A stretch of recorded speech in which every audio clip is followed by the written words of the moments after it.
All right. So my name is D. Mathis. I'm the owner of Shoe Solution 6, which is an eBay store. I established my store back in 2013. I already had experience with marketing, management, sales. So it was a good spot for me to just transition. So I was able to work from home. Right. So one of the things I'll be speaking about in this presentation will be three topics. One of them will be feedback. And I think it's very important when you get your account open, get your first sale, first couple of sales, is to focus on your feedback. Most people want to shop with people they like, know, and trust. And the way you can build up your trust factor is by having a feedback score. When it's zero, most people will not shop with you at the time because they don't see you as a reliable seller. People are afraid of scams and all those kind of things, right? So you want to make sure you ask for your feedback right away. As soon as you sell that item and you give them a reasonable time for that item to get there, I advise you to be a little pushy. Ask them to give you feedback and keep that ball rolling until at least you get two or three under your belt. Then that's a decent amount for you to continue to focus on some of the other avenues that'll grow your account. That was amazing. That was an amazing introduction into our next slide. My name is David Allen. I'm with We Buy iPhones. As an extension of my business, I sell some of my damaged parts and new stock units on the eBay platform. I've been selling on eBay for, it has to be about a good 5 years now. I had started, say, right around 2018 as a side hustle. I came into it through another electronics broker, and he mentioned that you can make your first $1,000 on eBay. It was like, I give it a shot. And I actually made my first $1,000 selling parts, electronics on eBay. And from that, I took it and I ran with it. I sold, I'm gonna be honest with y'all, Lysol during the pandemic. And I think that was the first time that I actually made $10,000 in a day. I've sold a lot of electronics. I've sold clothing. I'm going to give you what I wish I knew. Me and D, we're both going to give you a combination of what we knew to get you on your journey to making your first $1,000 on eBay. The next topic I'm going to address is how your knowledge can help you find high quality items and authentic items to sell on eBay. When you know a lot about something, it can help you find good things to sell. What that means is I'm an electronics pro.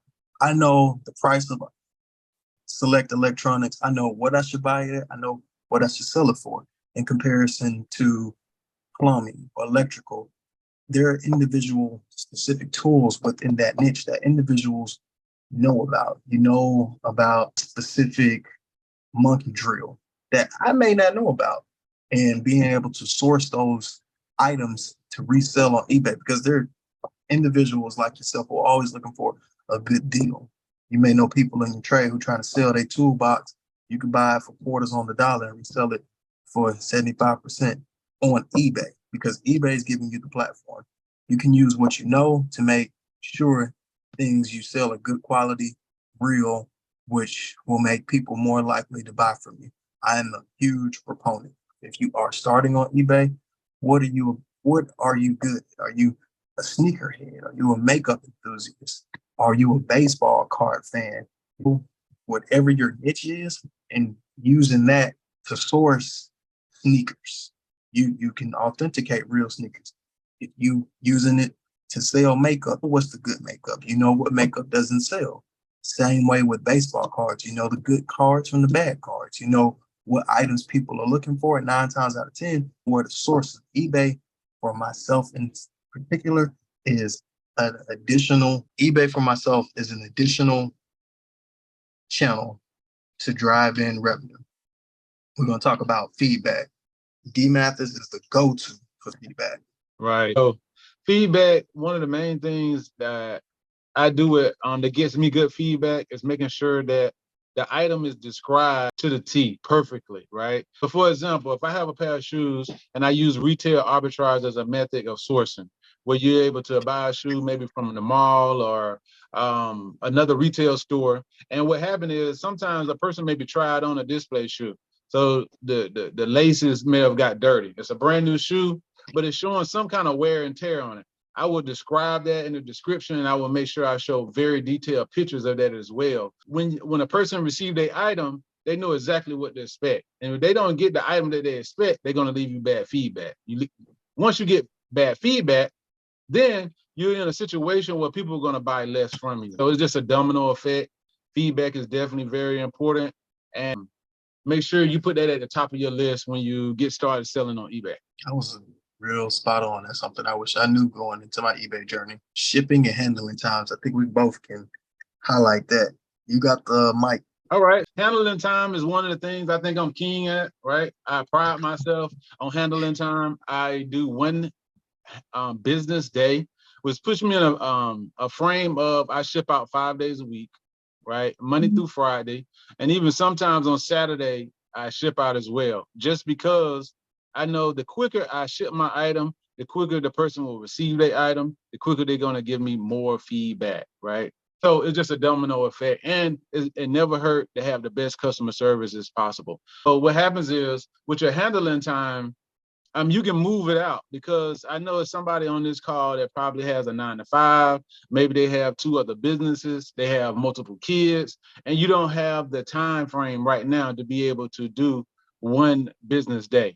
So you can move that out to 4 days or 10 days. That way, even if you selling your own book, whatever the case may be, you don't have to be in that time frame of shipping it out every day. Make sure you change your handling time to where you know you can handle it, and your customer know what time frame they will receive the item.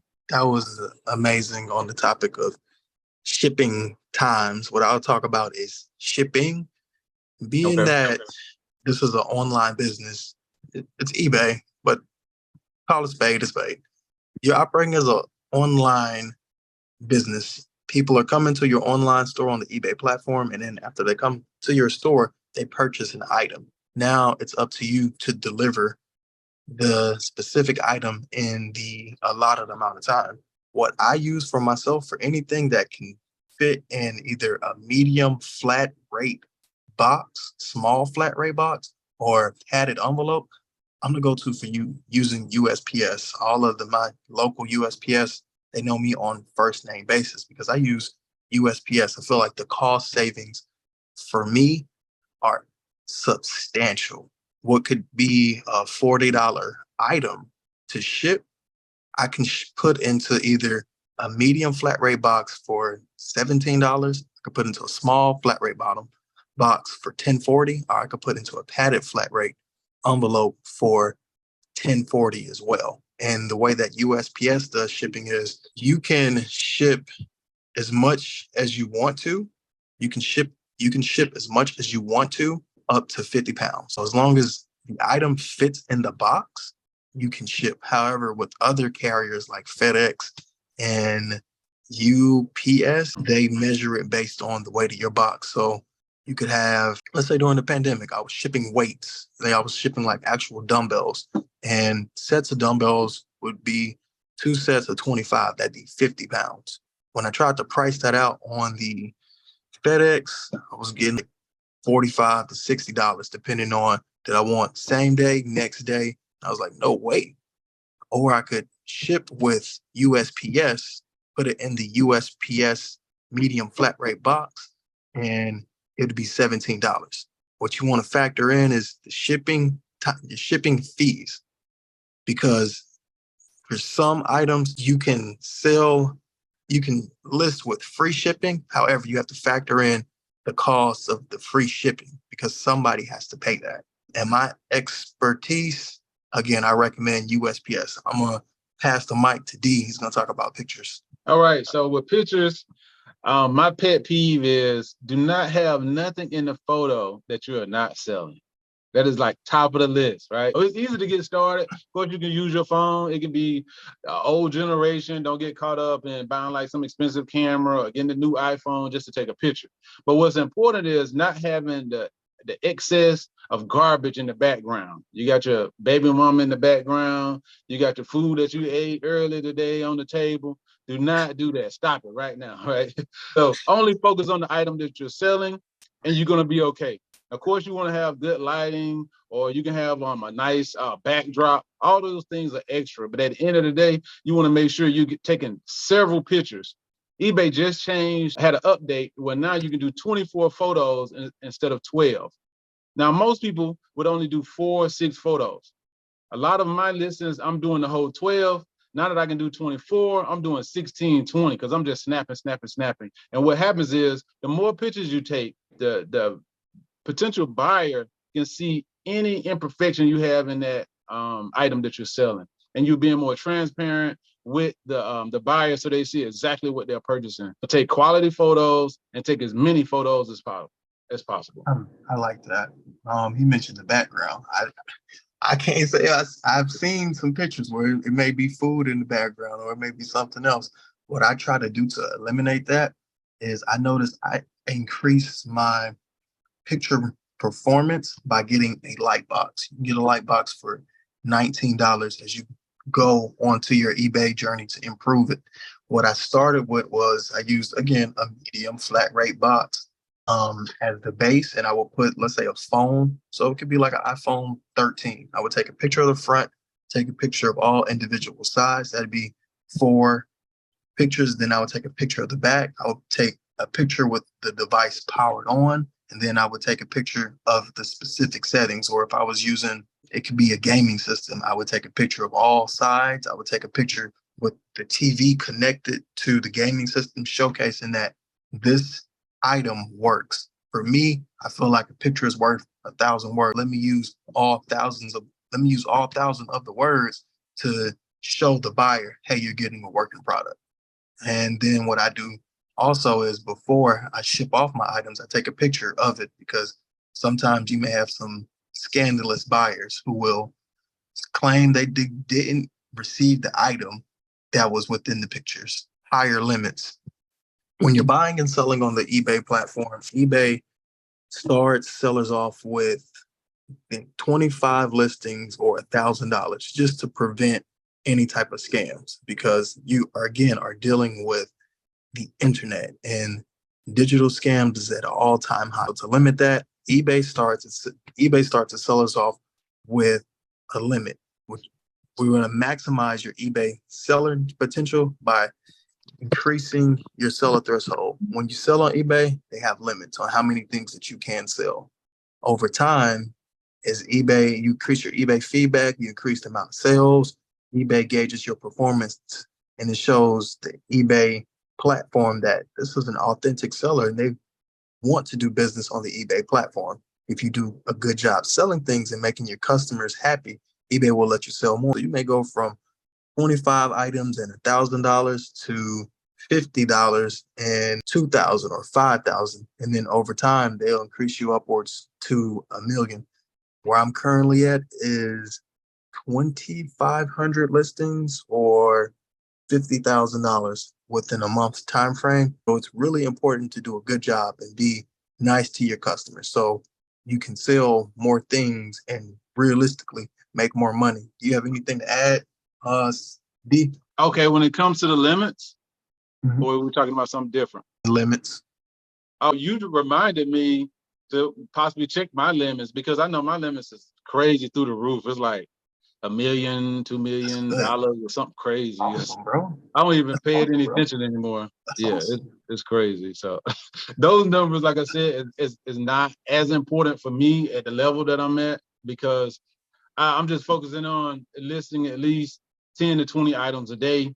That it helps the algorithm with getting your items seen in front of people, of course. So those are some other things that I focus on outside of my limitations. But in the beginning, it's very important. That's why I mentioned the feedback, right? The pictures. You get somebody to purchase because of the pictures, but people are going to buy more from you in the future once they see that you have feedback.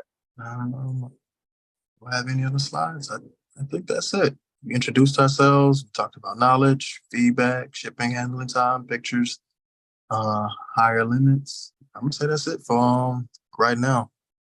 I think, go back to the slide. I feel like all together, I gotta figure out how to work this. I'm probably, when we go on tomorrow, I'll use my laptop, because right now I'm using my mobile phone. This Okay. is this is 6 tips to get you to making your first $1,000 on eBay. These are real world tips that I wish I had known going into the platform, because I was the seller who I would have maybe screwdrivers in the background, and I would get customers. Is the screwdriver included with the sale of the phone? Or my shipping time wouldn't be the best because I may be working a job. Again, these are tips and tricks that we can mitigate, so that way the viewer, you don't have to make these same mistakes, and we can get you on the fast path to making your first 1,000, then making your first 10,000 within a month. Anything that you will want to add, D? The main thing is execute, right? Just go ahead, get started today. Do not wait another day. As soon as you hear this information, right, make sure that you go ahead and download the app, get your computer out, find one thing in your house and list it today. Bingo. I'm gonna give y'all the bonus. I'm gonna give you one bonus. I'm gonna talk about descriptions. Descriptions will make your listing. Describe it in detail as what it is. If it's used, say it's used. If it's new, say it's new. If it's new but open, they have a selection that says open box. Put it as open. Describe everything about the item, so that way the individual who purchased it, they know exactly what they're getting. If you're selling a used shirt, but you worn it once and it still has the tag, say that it's new. Say that it's used. Don't say that it's new, to avoid any complications. I'm a firm believer, from the amount of headache that I've had listing the description. I will even include the box the box was previously open. I'll include all the details. And then with me selling electronics, I'll give an entire GSX report, so that way the buyer knows what they're getting. For an entry individual who's new to eBay, what I recommend, go to the eBay platform, type in your specific item. I guarantee there'll be other people who are selling that same item. Go to their description, copy their description, and then paste it into your description and edit it. Make it match the item that you're selling to the T, so that way the specific buyer knows exactly what they're getting. And we're going to cover that and more tips on how to make your first 1,000 as an eBay entrepreneur on your journey to be an eBay expert in the next slide next week. That's it. That's a wrap. Let me pause it. And then I think Zoom will stop sharing, stop recording. So Zoom will make a